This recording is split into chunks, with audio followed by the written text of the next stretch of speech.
It's never really God or the universe that isn't listening to us. It's always us not listening to the universe. Have you ever had that moment where you were ready to curse the world because none of what you were doing was going the way you wanted it to be? How about when you were rejected by the girl you were courting? Or when you didn't get that raise you were hoping that could change your life? How about when that thing you really want just keeps eluding you, and you get this other thing instead? But then after 6 months, a year, or even 5 years later, you look at these things you begrudgingly almost cursed the world for, and realize that these seemingly unlucky instances were actually a blessing in disguise. How often do we hear about these stories? A lot, I say. Steve Jobs said, "You can't connect the dots looking forward, you can only connect them looking backwards." And for anyone who has achieved something significant out of their own experiences, you will know that this saying is very true. That project that can't fly off and seemingly has been riddled with bad luck, failure, and disagreement with everyone. Now when you look back you see that the universe was guiding you to see the drawback and faults in your design very early on, instead of later in the game. That bad luck was not really bad luck at all. It was a prototype of a worst-case scenario you had to encounter now to be prepared for it in the future, like a parachute or fire extinguisher at the ready. And the disagreements we had with colleagues and fellow employees were just a testament that what we are building is something new, and that we had to change minds in the process, or get rid of the wrong people on the job and welcome new ones, not sycophants mind you, but more open-minded individuals who can see your vision, or at least the type of people who are not envious of your success to sabotage you. The universe gives us gifts like these that are seemingly not in any way beneficial for us, or what we wish for or ask for at first, but when we finally see the bigger picture in hindsight, it gave us just that. In my experience, I always chased hot girls, women who look like fashion models, chicks that were very popular in their field. I felt after an experience of being cheated on by a seemingly innocent girl, that I was done with the simple girls. So from then on, I wanted girls who were stunningly beautiful and were always in the spotlight. True enough, I did get those girls, and yes, they were all beautiful, they had the spotlight on them, each on their own and different right, and they weren't simple girls either.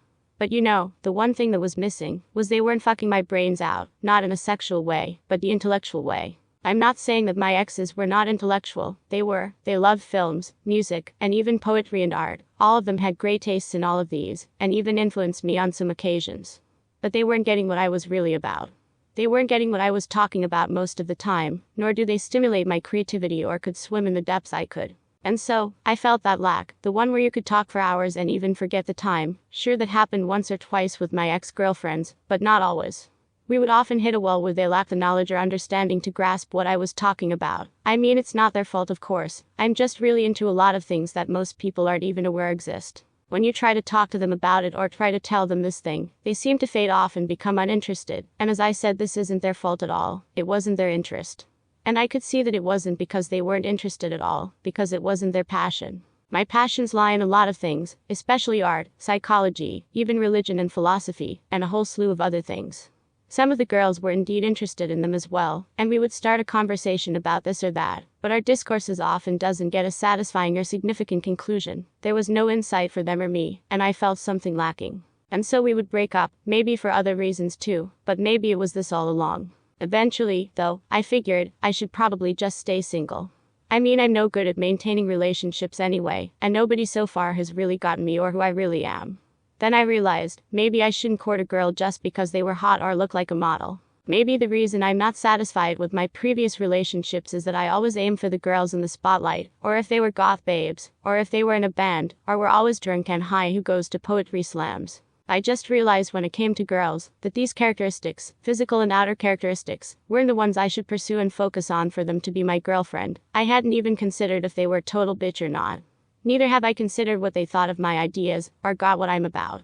And it goes the same for the ones I courted who dumped me. I never really considered if they really understood who I was. Do they even know I write poetry? Or that I collect action figures? Do they care or even get that at all? Do they even like to read manga or comic books too?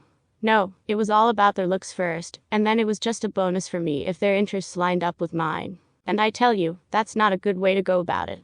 I never even considered how they act like a princess bitch when they treat other people, and that they might treat me the same way when we're finally together.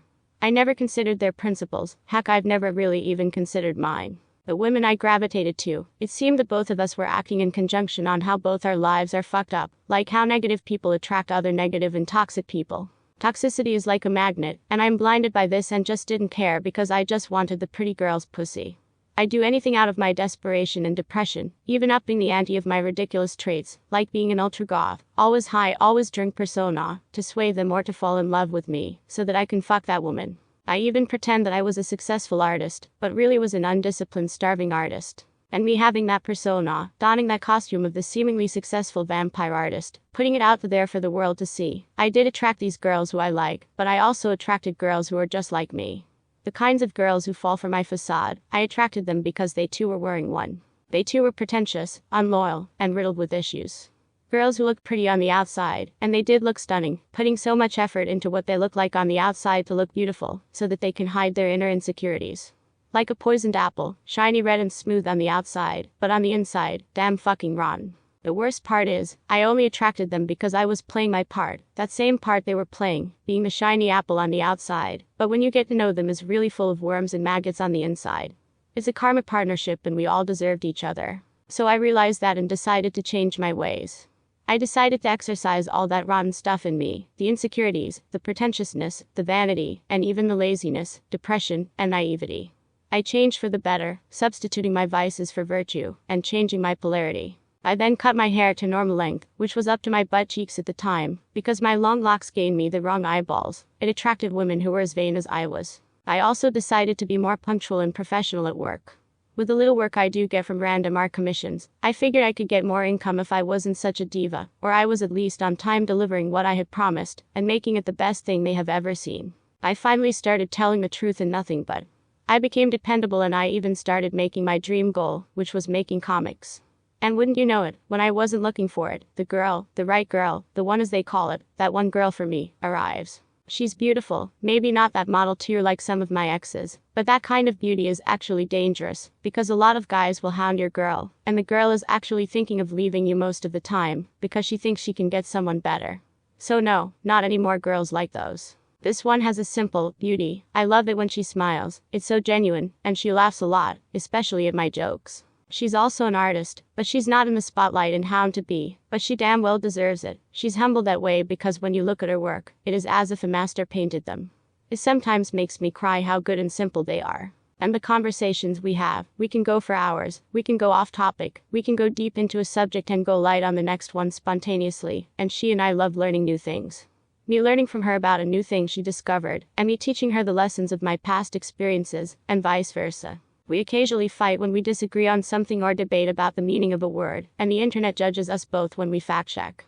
These fights can go on, loud most of the time, with tears even, because we are both passionate about what we believe in, and we both won't let each other be unheard. But this is a blessing, that both of us can be heard, because, for my previous relationships, it's a one-way street, usually in favor of my exes. Now I'm able to equally voice my opinion, and it's refreshing and liberating. Now we both can open up our feelings and opinions, and that's something I wasn't able to do with the rest of my relationships. Also, she's into manga. She also watches anime and some of the superhero films I'm into, but most of all she reads my self-made comics and poetry, so we got married. Then we moved in and soon our son was born. She's a loyal and loving simple person. Turns out, a simple person is what I was looking for all along, because I was a simple person too, and not the loud long-haired trench coat wearing goth vampire. Looking back I realized, I wasn't a good judge of character when it came to choosing a girlfriend. I just looked at their appearance and then that's it, went to fuck. All else came second. But that really didn't work for me, or should I say, that doesn't work with true love. And I'm sharing this now because in each breakup, in each time I got dumped hard, I mean really hard, in each fight I had with my exes, I was always in tears. Tears of regret, tears of pain, anger, and loss. And those tears are just lessons being taught by the universe, saying, this bitch ain't for you. You asked for real love, right? Someone who can understand you and love you for who you are, right? She ain't it, and you can clearly see why now, right? She was just using you for a fuck buddy, stealing your ideas. She's using you as a trophy fuckboy, manipulating you because she really loves you, but she doesn't care that you don't love them. That's what the universe was telling me, and is telling all of us, that sometimes, God says no because he said yes to your request. No for now, because what you asked is not what you have now. You will get it, and you will see and realize it was a yes all along.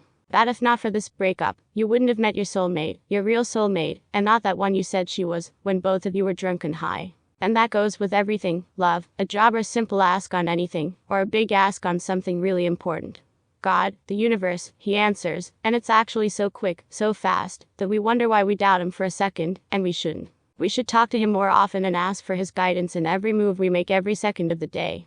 So in that way, he's always in our minds, cleansing us and cleaning our intentions, changing our polarity. It might get tough along the way, but in the long run, we know that he provides seeds and makes them grow until the right time we become the ripe and wonderful fruit that we ought to be. If we ask him for us to have the eyes, heart, ears, and mind to see and listen more than we complain, we will soon be experts in seeing his right way. We will be able to see how he moves, and by putting all our trust and faith in him that he will never leave us hanging, our lives will be a lot easier. No task is hard, no hardship heavy, everything is light in the sight of the Lord.